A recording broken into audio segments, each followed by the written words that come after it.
the basic qualification for our entry together with Jesus into the presence of God the Father, the heavenly presence, is a clean conscience. From one point of view, you could say that the whole of Hebrews as a sermon aims to deliver a good conscience. It's liturgical preaching. It's liturgical preaching, talking to people who are about to go to Holy Communion, to prepare them, to give them a good conscience, to go to Holy Communion with a clear conscience, and then to be equipped to live as God's holy people in their station and vocation with a good conscience. Luther's teaching on the conscience derives in large part from both Peter, chapter 3, and most especially from Hebrews.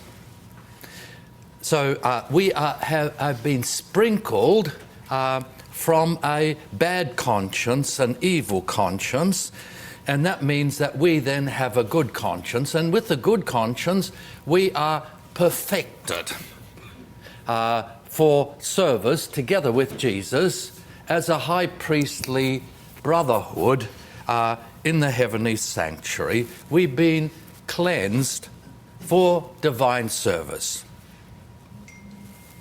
So this whole section draws together the teaching of Hebrews on the work of Jesus as high priest. Not so much on what he does for us, but what we receive from Jesus as our high priest. Through Jesus, we have access to God the Father by faith. With the full assurance of faith, we can draw near to God the Father with a good heart, a true heart, in the full assurance of faith to receive the gifts that he gives to us. Let us draw near. There's two let us draw nears. The first one was at the end of chapter 4, and the second one is here. If you wanted to put the purpose of Hebrews in a nutshell, it's contained in that. Let us draw near to God the Father with a true heart in the full assurance of faith, having our hearts, our conscience sprinkled clean from an evil conscience, and our bodies washed with pure water. That sums up the message of Hebrews. So, through Jesus, we have access to God the Father. We have access to the throne of grace in the divine service. Now, I told you that I wanted to tell you a story about what it is that people are missing who are, as many people do, who only believe that Holy Communion is a memorial meal, remembering what Jesus did for us 2,000 years ago, and it has no real function to perform in the life of faith, except to remind us what we already have, which is a reminder that Jesus died for us, that he sacrificed his life for us. That's the dominant view of Holy Communion here amongst almost all Protestants in North America. They're missing out on so much. Some years ago, I supervised a student from Papua New Guinea who did a thesis for me on the use of blood in his traditional culture, and then the use of blood and the teaching of blood in evangelism with his people. So, the role of blood in his traditional culture. Now, in New Guinea, the people were originally animists. And for animists, everything has to do with spirits. You're surrounded at all sides by a spiritual world. The spiritual world's invisible. There's only one thing that is both physical and spiritual, and that one thing is blood. And so all their most important ceremonies traditionally were done with blood. And it's amazing reading his thesis just how important blood was in all aspects of their life. He grew up in a tribal group where one half of them were converted by Roman Catholic priests, missionaries, and the other half were Lutherans. Oh, I know it was half, but in any case there was a section that was Lutheran and there was another section that was Catholic.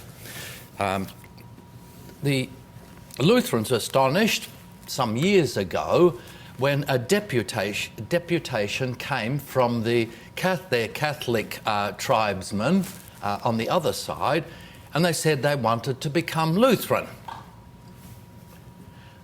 They were astonished because this doesn't happen. It's not supposed to happen. It's not written in the rule book. And when the leaders of his church asked them, "Why do you want to become Lutheran?" He said, "Because that's the Catholic missionaries, keep back the best part. They give us the body, but they don't give us the blood. We want to become Lutheran because that's the best thing that we can possibly have is the blood of Jesus." They were far better theologians than most of us. They knew the significance of what Jesus gives when he says, "Take and drink. This is the new covenant in my blood, which is shed for you for the remission of sins." Blood, very, very important. And I think I've already said that almost half, I think more than half the references to blood in the New Testament are found in the book of Hebrews, interestingly. And if the Hebrews, as I maintain, is a liturgical sermon that preaches, that alludes to the Lord's Supper, it doesn't preach directly on the Lord's Supper, it alludes to the whole divine service and to Holy Communion. The focus in Hebrews is not on the real presence of Jesus' body. You can see it in a couple of places, but the focus is on not the significance, the function of the blood of Jesus in Holy Communion and its centrality in the life of us as Christians.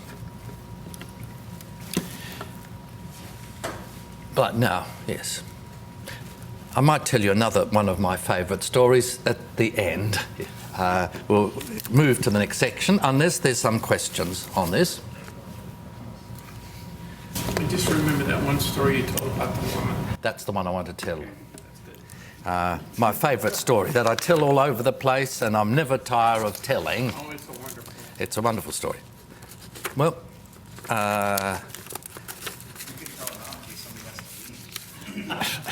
then they miss out on the best part, which is chapter 12. We'll see how we go. And yeah, stick around.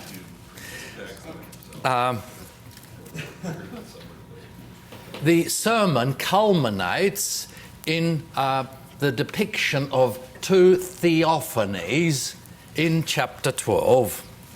Now, what's theophany? Theophany is the manifestation of God. Theophany, we've spoken about that. Now, the great theophany of God to his people in the Old Testament was Mount Sinai. Now, what is the equivalent to God's theophany to the people of the Old Covenant at Mount Sinai? Remember, that's where God made his covenant with them. That's where God gave them the tabernacle, the priesthood and the divine service, all those great gifts. That's when God consecrated Israel as a holy nation, a royal priesthood, and he, in that covenant, established their mission as his people. They were to be a priestly people because God had chosen them from all the nations of the world in order to bring God's blessing to all the nations of the world. So their role in the universal scheme of things was not political but was liturgical, to represent the nations of the world before God and to bring the blessing of God to all the nations of the earth. Liturgical function. Now, that's Mount Sinai. You wouldn't think that it couldn't get much better than that. However, it does get better. We have a second mountain, which is Mount Sinai, not Mount Zion. There's one tradition of the Old Testament which speaks about two significant holy mountains, Sinai and Mount Zion, the site of the temple in Jerusalem, as the place of theophany, where God appears to his people every day in the divine service. But the contrast is not between this earthly mountain with earthly Jerusalem, but heavenly Zion. Heavenly Jerusalem. Now, just a little riff on the imagery of mountains and the significance of mountains. Everywhere in the ancient world, but also in many parts of the world to the present time, mountains are not just mountains. So, for example, if you visit India, or if you visit many parts of Asia, go up to Indonesia, Bali, if you go to Malaysia, if you go to Thailand, you'll find that mountains are the places quite regularly where temples are built. Mountains are places where you expect to find temples. And the idea is the following, that the mountains are the one place here on earth where heaven and earth overlap. This was so strong in the ancient world, that understanding, that in places where they didn't have mountains, places like Iraq, where it's a flat plain with the two rivers, Tigris and Euphrates. Take, for example, Babylon was built on a very flat piece of land. They built an artificial mountain because there was no existing mountain. It's the great ziggurat that still remains there, which is then the prototype, or goes back to earlier, the Tower of Babel, which is not a tower, it's a ziggurat. And the idea is then that you build an artificial mountain, and then at the top of that mountain you have the temple of God. In Babylon it was the temple of the god Marduk, and that ziggurat and the temple on top of that mountain was called the Gate of Heaven. The Gate of Heaven. This was the place where the king, who was also high priest, would ascend during the great feast, in which the whole nation celebrated the coronation of Marduk, their supreme god. He would ascend to that place to officiate in the presence of the god Marduk, whose statue was up there on top of that artificial mountain. So mountains as places where heaven and earth overlap. A little aside, since I'm talking about getting you to exercise your imagination, going to the story in Exodus chapter 24, you have Mount Sinai. Let's just do a rough mountain here like that. You have the mountain, and then Moses is told to build an altar at the foot of the mountain, and there he offers sacrifices to God, and the blood of the animals that are slaughtered for sacrifice were then mixed with water and sprinkled, notice sprinkled, over the people. They were consecrated as his holy priestly people. And God's appearance, God's coming in a cloud and his glory on top of the mountain created three zones. There was the top of the mountain where only Moses was allowed to go, and then there was the part that was fenced off at the bottom of the mountain where the other priests could go and the leaders of Israel could go, and then there is the part here with the altar at the foot of the mountain. This if you like, creates the prototype for the tabernacle and the temple. Jewish scholars talk about the tabernacle as a mobile Mount Sinai. A mobile Mount Sinai. Now, that ceremony in Exodus 24, where God consecrates his people as a holy people with the blood from the animals that were sacrificed, culminates in a holy meal on the mountain. Can you just open your Bibles to Exodus 24? Something happens there which is unparalleled before and after this in the history of God's dealings with his people. And I'd like to just call your attention to this because this is referred to in chapter 8 of Hebrews.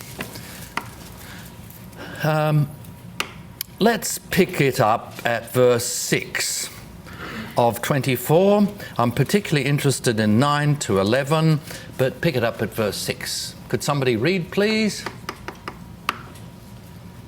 And Moses took half of the blood and put it in basins, and half of the blood he threw against the altar. Then he took the book of the covenant and read it in the hearing of the people. And they said, "All that the Lord has spoken we will do, and we will be obedient." We will be listeners. We will listen. Yeah, keep going. And Moses took the blood and threw it on the people. Threw it's not right. It sprinkled it on the people. And said, "Behold the blood of the covenant that the Lord has made with you in accordance with all these words." Then Moses and Aaron, Nadab and Abihu, and 70 of the elders of Israel went up, and they saw the God of Israel. There was under his feet, as it were, a pavement of sapphire stone, like the very heaven for clearness. And he did not lay his hand on the chief men of the people of Israel. They beheld God and ate and drank. Now, what's unique about this occasion? This is the only time, only occasion in the Old Testament where people actually see God. And they see God safely, and they are unharmed by it. And it happens immediately after their consecration as a holy priesthood, as a holy nation. They eat and drink, or not they, but the Moses and the priests and the leaders of Israel, so the whole nation, they represent the whole nation, eat and drink in God's presence. And they see God. So there's the meal, the offerings, the meat and the flour made into bread from the offerings were eaten by them on the mountain itself, on the holy mountain. Notice holy mountain. They eat and drink in God's presence. They behold God. They see God. They remain alive. And there's a little something there. They see God, and under God's feet there's something like a pavement made of blue substance that's as blue as sapphire. It says like the substance of the sky, the heavens. Now it's the substance of the heavens. What's happening here on this occasion? Heaven and earth are being joined together. Heaven and earth are being joined together. Remember the great pavement in the book of Revelation? The crystal, the sea, the blue sea, on which you have the throne of God. Heaven and earth come together. Heaven and earth overlap on this wonderful occasion. Now, the tragedy is that immediately after this, Moses goes to the top of the mountain to receive the instructions, God's instructions, the regulations to do with the tabernacle and the divine service and the priesthood. And as he's receiving this on top of the mountain, the people at the bottom of the mountain make a golden calf. They're not satisfied with the true theophany, so they make a calf to have a false theophany. The purpose of an idol is to see God, to show God, to put a face to God. It's the means by which God appears, a pagan God appears to his people. So you have the theophany of God on the mountain, the true deal, and then you get the phony substitute at the bottom of the mountain. You know the rest of the story. Two theophanies. Now, there's the theophany at Mount Sinai, and then contrasted with that, we have the theophany in heavenly Zion, heavenly Jerusalem. Now, before I move on, somebody, you had your hand up? I've always kind of wondered this. It seems to be the truth in Revelation, too, that when someone actually sees God, God himself is not described, but what God is standing on or sitting on is described, but not actually God himself. Is there a reason for that? Well, quite obviously. Work it out. Like Isaiah has a vision of the Lord high and lifted up, but he's in the temple. He has a vision of the Lord high and lifted up on his throne. And I expect then to have a vision of God sitting in the throne in the Holy of Holies. But he's high and lifted up. He's too big to be contained in the temple. What's the only part of God that Isaiah sees? The train of his robe, etc. So people see, and remember elsewhere, Moses sees the backside of God. He doesn't see the front side of God. You have the vision of Ezekiel, the throne, the mobile throne, and something like a son of man, a man like something, but the description is weird, and to say the least. It's weird from our human point of view, and it's almost impossible to imagine, to describe. So why don't we get descriptions of what people see? Simply, it just can't be described. However much of God people see, and it's very rare occasions that people have a vision of God, it's always incomplete. And why is it incomplete? Because when is the theophany of God going to come? In Christ. And it's very interesting, if you want to just run with this, read each gospel as an account of theophany. The appearance, the revelation, the manifestation of God in the human body of Jesus. Now, just from general knowledge, which of the four Gospels do you think makes the most of this? Luke's fairly strong. John. You could see the whole of John as a depicting of the theophany of God in Jesus. Just listen to the prologue, John 1, verse 14.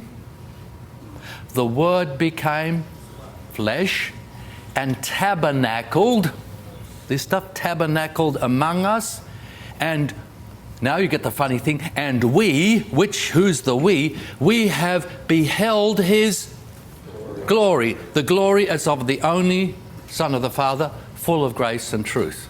And from his fullness, we've all received grace upon grace. Does that sound familiar? Yeah. 1895. Indeed. We have beheld his glory, theophany. The theophany of the living God in human flesh. Theophany. And who is included in that we? We have beheld. Notice the perfect tense. Who's the we? Church. The church. It's not just the apostolic we apostles, or Peter, James and John, who saw Jesus on the mountain, that theophany, but we, which is the ecclesial we, the we of the church, seeing the glory of God. We have seen it, and what's the implication? We continue to see the glory of God. We behold it. It's not the usual word for seeing. It's a different kind of seeing, contemplating it, beholding. Is that the season of Epiphany is designed to present that the theophanies of Christ as the Son? Yes.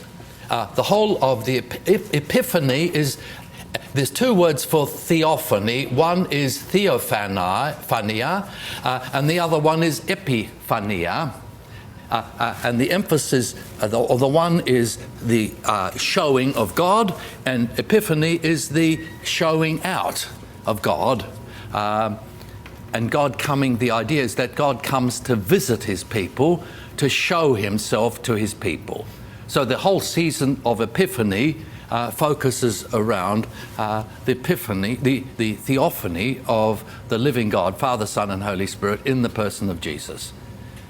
Beginning with Epiphany, and then immediately after the first Sunday is the baptism of Jesus, which is understood theophanically as theophany. And concludes with the theophany of the Transfiguration. Yes, so it begins then with the coming of the wise men and the baptism of Jesus, and it ends with the Transfiguration. And it doesn't stop there, because that's the framework then, liturgically, that we have in mind when we come to the most puzzling event of all aspects of the life of Jesus, is his sufferings and death, which are also to be understood theophanically. Now that's the emphasis on Mark and all the Gospels, particularly Mark and John, is that if you want to see God most clearly in the life of Jesus, you don't see it in his birth or at his baptism or in his ministry, but you see his glory revealed most clearly on the cross. Paradoxically, where God is most hidden, he reveals himself most fully. He reveals not his face, but he shows us. Jesus shows us the Father's heart. And it's the Roman soldier who says... And it's the Roman soldier who's the first one to confess. And that's in Mark. He's the first one to recognize, and he doesn't just see what's happening, the events, but he sees, and he doesn't look at Jesus, but he sees Jesus' death. When he saw how Jesus died, then the death, seeing his death, opened his eyes to see the theophany of God in his Son, Jesus. Somebody else had hand up? Now, let's go to Hebrews chapter 12. Two theophanies. Hebrews 12, excuse me, 18 through to 25. I'm beginning to croak like a crow. Who'd like to read that? Yes, please. For you have not come to what may be touched, a blazing fire and darkness and gloom and a tempest, and the sound of a trumpet and a voice whose words made the hearers beg that no further messages be spoken to them. For they could not endure the order that was given. If even a beast touches the mountain, it shall be stoned. Indeed, so terrifying was the sight that Moses said, I tremble with fear. But you have come to Mount Zion, and to the city of the living God, the heavenly Jerusalem, and to innumerable angels in festal gathering, and to the assembly of the firstborn who are enrolled in heaven, and to God, the judge of all, and to the spirits of the righteous made perfect, and to Jesus, the mediator of a new covenant, and to the sprinkled blood that speaks a better word than the blood of Abel. You said to 25? Yeah, no, we'll go to 29, because this is all one unit. See that you do not refuse him who is speaking. For if they did not escape when they refused him who warned them on earth, much less will we escape if we reject him who warns from heaven. At that time his voice shook the earth, but now he has promised, "Yet once more I will shake not only the earth, but also the heavens." This phrase, "yet once more," indicates the removal of things that are shaken, that is, things that have been made, in order that the things that cannot be shaken may remain. Therefore, let us be grateful for receiving a kingdom that cannot be shaken, and thus let us offer to God acceptable worship with reverence and awe, for our God is a consuming fire. Just general observations. There's a contrast there between coming to two different places. The translation "come" is not good enough. It's not "erchamai," which is "come," but "proserchamai." You come near, you come close to. So you have the approach to two different mountains. You, plural, have not come to Mount Sinai. You've not come close to God at Mount Sinai, but you've come close to God in heavenly Zion. Proserchamai. And in each of these cases, you have 7 things that are listed. There were 7 features, visible features and audible features, features that were available to the 5 senses. Remember, we've been talking about. So the manifestation of God to all 5 senses at Mount Sinai. And then you have the manifestation of Jesus in heavenly Jerusalem, and 7 invisible aspects of his manifestation. So you have tangible symptoms, tangible trappings, and then you have intangible, unseen trappings of the theophany. Then lastly, just 2 matters of translation. Verse 25 and 26. See that you do not refuse him who is speaking. See, notice the word "see" there. See that you do not refuse the speaking one. Who's the speaking one? The nearest antecedent is Jesus, or it could be God. It's probably meant to be both, but the basic focus is Jesus. For if they, that's people in the Old Covenant, didn't escape when they refused him who warned them from heaven, the verb there, warn, is not warn, but who spoke a prophetic oracle, a prophetic word to them from heaven, how much more will we escape if we reject him who, and there's no verb there in Greek, who speaks to us from heaven. I think it would be quite appropriate because that's the nearest antecedent, or who speaks to us prophetically from heaven. Then in verse 29,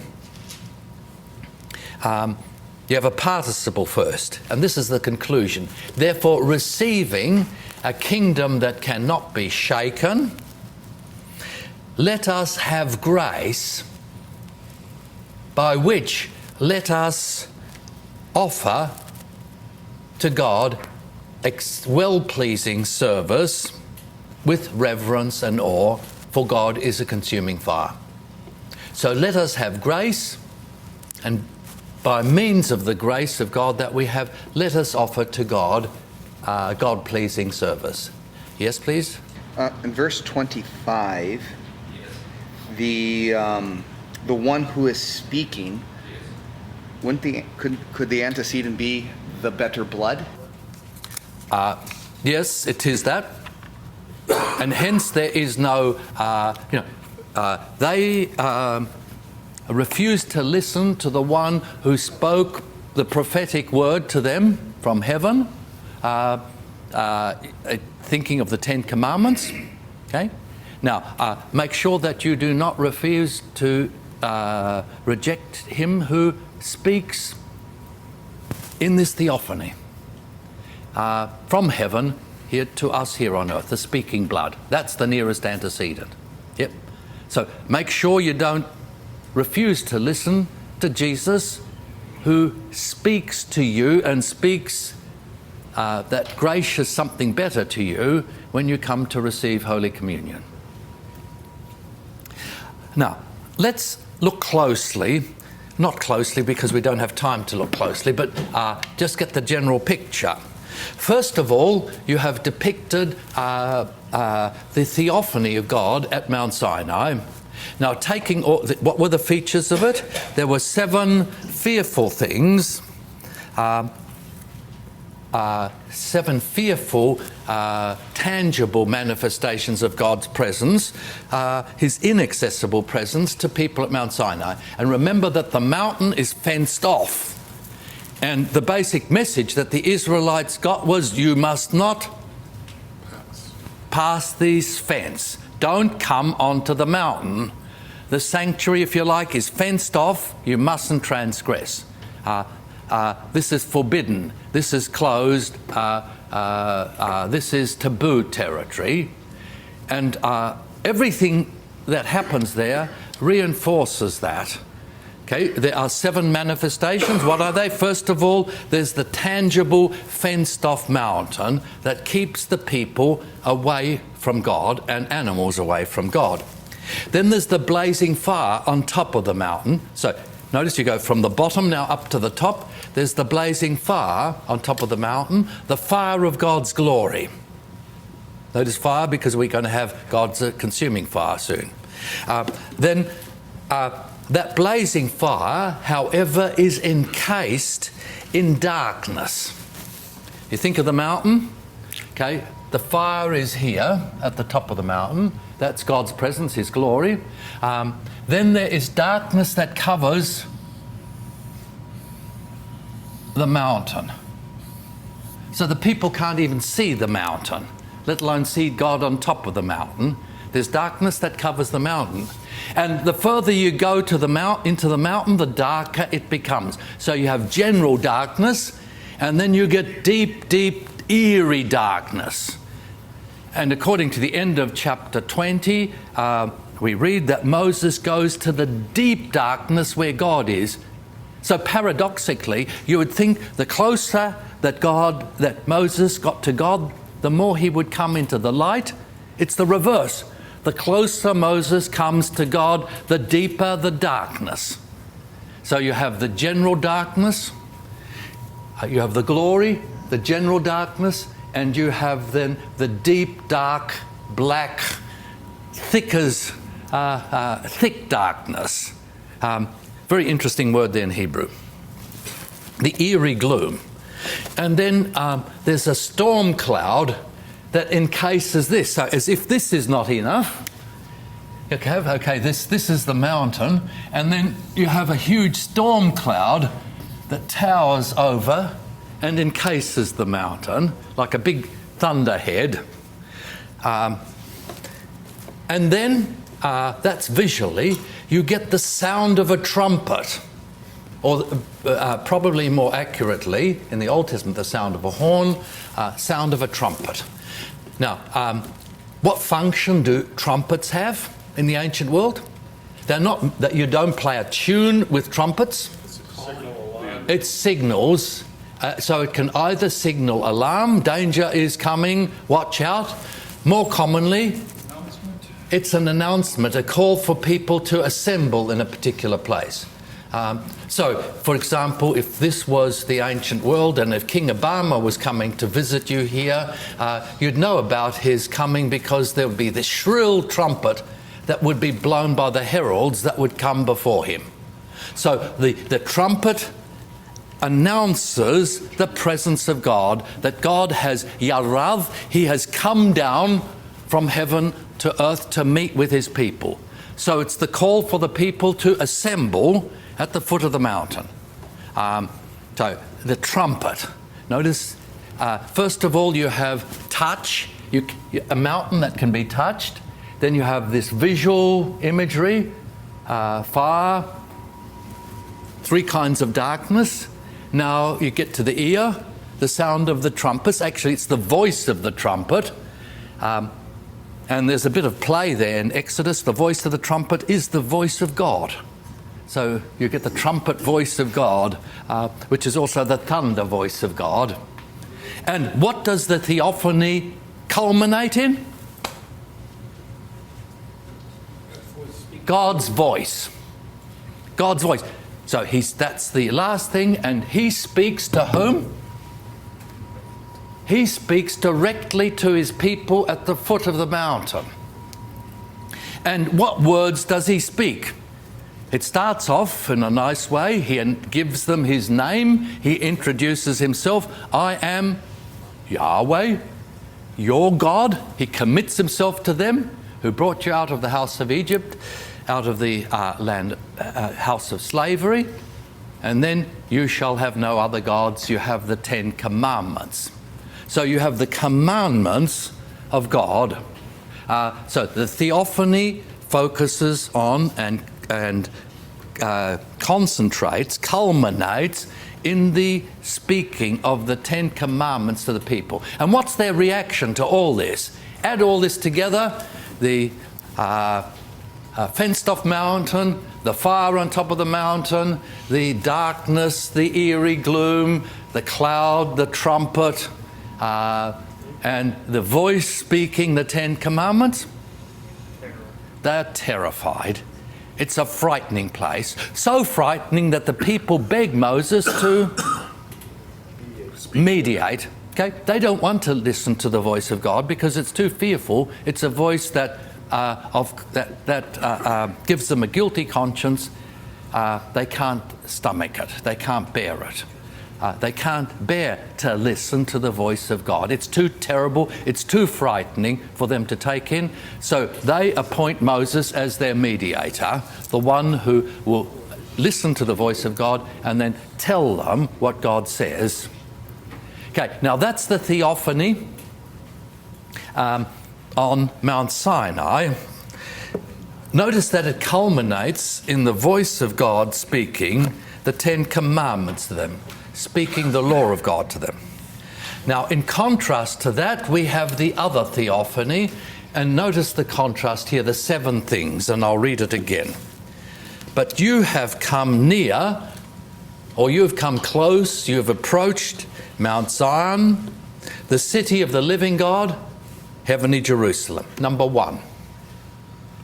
You have come is perfect tense. You have come, you've reached, and you're there. This is where you are, you people sitting here in the pews. You've come to Mount Zion, heavenly Jerusalem, city of the living God. You've come to innumerable angels in festal gathering. Innumerable myriads, that's thousands upon thousands of angels in festal gathering to celebrate a great occasion. You've come to the ecclesia, church, assembly of the firstborn, sons of God, understood, whose names are enrolled in heaven, and to God, the judge of all, and to Jesus, the mediator of a new covenant, and to the blood, not the sprinkled blood, but the blood of sprinkling, the blood for sprinkling, that speaks something better, that speaks a better word than the blood of Abel. See then, I'd expect them to say, hear then, that you do not refuse, but see then, so that you do not refuse him who is speaking to you. That's present tense. So see all this so that you don't refuse to hear him as he speaks to you here and now. Present tense. Let's take these one by one. The 7 invisible dimensions, aspects of the divine service. First of all, where are you when you go to church on Sunday? Well, you're in 2 places at one and the same time. On the one hand, you're in your local church, your local congregation, and you do the divine service there. But at the same time, you're in heavenly Jerusalem, the city of the living God, Mount Zion, the place where God is present, the place where heaven overlaps with earth, the heavenly city. You may remember two things that are significant, or three things that are significant. First of all, what made Jerusalem and its mountain special was the presence of the temple on top of it. If you look at the geography of Jerusalem, the topography, the temple is built on the highest ridge of the city of Old Jerusalem. You have Zion, the ridge going down, the old city, and then on top of that ridge you had the threshing floor of Araunah with a big rock, and that's the top of that part of the hills. The highest place is Mount Zion, not Zion, which is the fortification down here, but you have Mount Zion, and on Mount Zion you have the temple of God. So what makes Mount Zion special? Why does God love Zion more than any other mountain on earth? Why? Even though it's not the highest mountain physically, it is spiritually the highest mountain on earth. It's because God is there with his people. This is where God comes to meet with his people on earth. That's number one. Number two, if you read Isaiah chapter 4, you'll find out that Isaiah prophesies that when the Messiah comes, in the age to come, Jerusalem won't have any temple. It'll be a city without a temple, and the glory of God will fill the whole city, and the cloud will be a canopy over the city, and all the citizens of Zion will be ritually clean. And and it'll be a city without walls because God will protect it by his presence. But notice that it's a city without a temple. Why is it a city without a temple? Because the whole city is the temple.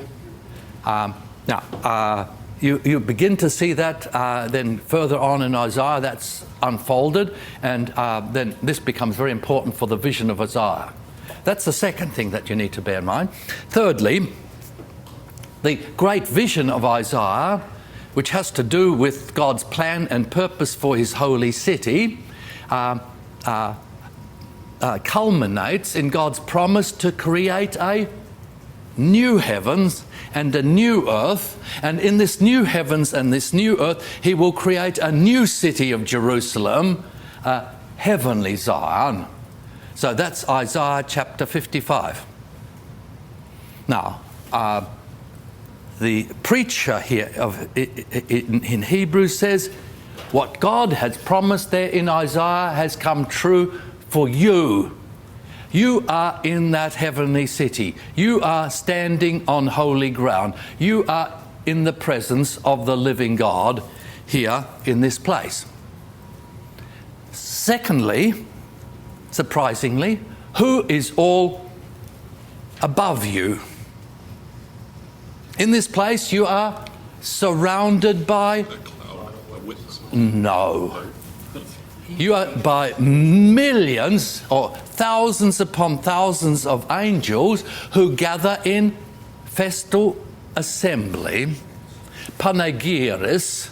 A panegyris was an assembly of citizens in a Greek city-state to commemorate an important occasion, but most particularly to praise a very important citizen. So let's say, for example, one of the leaders of the city had won a great victory with the army of the city. Then as part of the victory celebrations, there'd be assembly in which people would celebrate the victory and praise their leader. It was a panegyris, a celebration in which they celebrate an important person and his achievements. Now, the angels are all around us, thousands and thousands of them. And what do? They praise who? Jesus. They praise Jesus. And by doing that, they assist us in our praises. So they are liturgizing spirits. They're all around us. They help us to praise the triune God, but most particularly, they help us to focus on Jesus and to praise Jesus and what God accomplishes in and through Jesus. Now, what part of the divine service do we see that being enacted? Sanctus and the Gloria. Angels and archangels and all the company of heaven, and then glory to God in the highest, and in the highest means in high heaven, together with all the angels.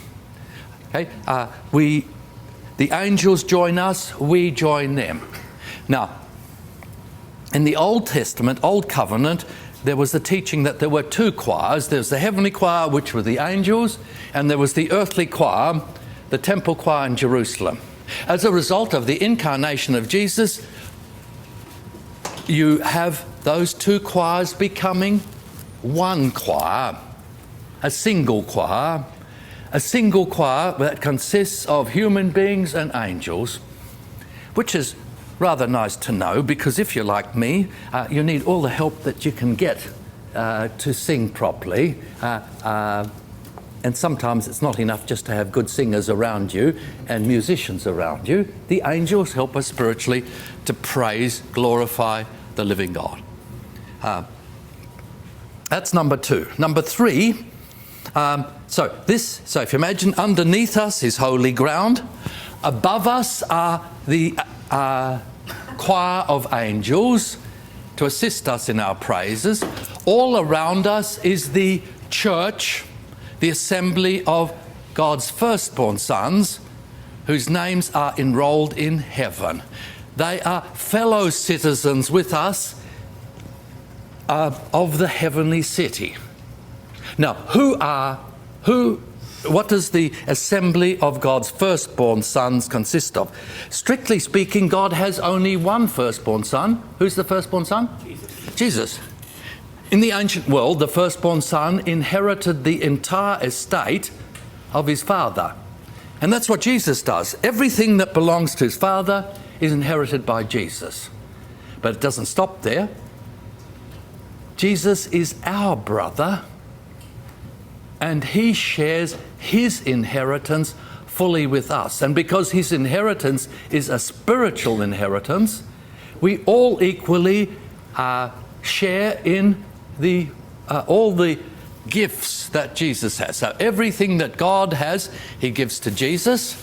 Everything that Jesus has, he gives to all the brothers of Jesus. And they all have the entire inheritance of Jesus. It's mind-blowing. Now, who are the ecclesia, the church of the firstborn, that are all around us, invisibly? Saints that have gone before us. What? No, not the saints who've gone before us. We come to them shortly. Who make up the church? Now, you should know your dogmatics. We have two churches. There's the church militant, and then there's the church triumphant. This is the church militant, the worldwide church. So when you go to church on Sunday, you stand in heaven. You are surrounded by the angels. The angels are all over you, and then all around you are all Christians all around the world. The church of God around the world. Now, each of them, from a human point of view, is serving God in a different place, but because they are all joined together in that heavenly assembly, they are then all together with us. So this coming Sunday, when I go to church, I'll be worshipping together with my wife in Australia. I'll be worshipping with my children in Australia. I'll be worshipping together with the friends that I have in Asia or Africa, even elsewhere here in the United States. Yes? Yeah. You say that because of, it doesn't say that they're there in heaven, it says that they're enrolled. Yes. That's the point, right? No, we have come to them. They're there. They're there. Yeah. But you're saying it's church militant. Yes. These are the ones who are enrolled. They are enrolled. Yes. So it's not speaking of those who've gone before us. No, we come to them in a minute. Exactly. And so these are the ones who are church militant, who are enrolled just as we've been enrolled. So, we're present day. We have, what's the basic difference between you and me? You are citizens of the USA. I'm not a citizen of the USA. No, I don't have the rights of citizen. I'm a visitor here.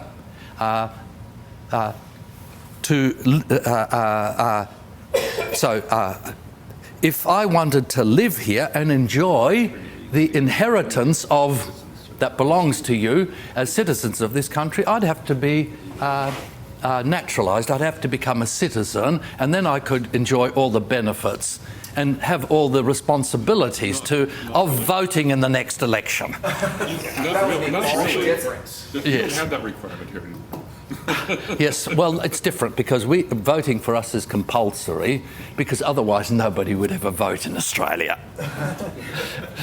if it were not compulsory. Okay, it means the existing citizen. This is the citizen's role. So there's a heavenly role where God keeps count of all his citizens on earth.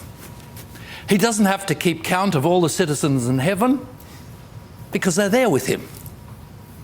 Okay? He keeps a roll of them. Remember what Jesus says when the 70 evangelists come back rejoicing because the demons submit to them in his name. He says, don't rejoice the fact the demons submit to the name, but rejoice that your names are written in heaven. That you are a citizen of the heavenly city, and as such you live here on earth. Now you need to know a person. Everybody at the time when this letter was written would realise that something very special had happened in their own lifetime, which was unique in human history. The genius of the Romans was that they extended Roman citizenship to people all around the empire. So you didn't have to live in Rome to become a citizen of Rome. So Paul was a citizen of Rome, and he enjoyed all the rights and privileges, as well as all the responsibilities of every Roman citizen. So there was a roll that was kept, and it got bigger and bigger, of people who were technically citizens of Rome. In fact, most of the citizens of Rome didn't live in Rome. They were scattered all over the empire. Rome prided itself as the eternal city. It wasn't built on one hill, but it was built on 7 hills. We get references to that in the book of Revelation. How are we going? We'll stop at the next point. Now, 7.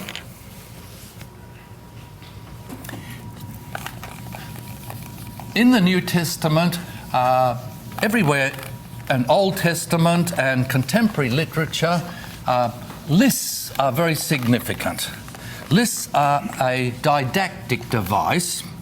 I don't know if you make lists for yourself. I do it all the time, and Claire does it for me to make sure that I do what she tells me to do. Okay? Now, if you have a list, let's say you have a list of 7 things. Now, the arrangement of lists is if lists are mnemonic devices, so it helps you to memorize stuff. They're also didactic devices. There are 3 things that you need to know about this. There are, 3, that's easy enough. The second list is 5, because that's the fingers of your hand. 10, fingers of 2 hands. Mnemonic didactic lists. If you're going to be a good teacher or good preacher, you say, first point, second point, third point. That's an implied list there. Let's say you have a list of 7 items. Why 7? Complete. It's the complete number. It's the perfect number. If you want to say everything there is to say about something, you make a list of 7 things. Okay? Now, if you have a list of 7 things, there are 3 significant positions in the ordering of the list. Which are the 3 significant positions, and why are they significant? Yes? 1. Okay, what's the significance of 4? Number 1 frames it. Okay? Everything else that follows needs to be understood in the light of this topic. This is foundational. What's the next one? 4. What's the significance of 4? It's the center. This is the focal point. This is the pivot of the list. But what's the most important part of the list? 7. Number 7. Everything leads up to this. Now, let's stop here. We'll take the list after lunch and we'll look at number 4. And the question I want to ask you is, why is this put here? Why is it put here? And secondly, why does the list end where it ends here? Number 7.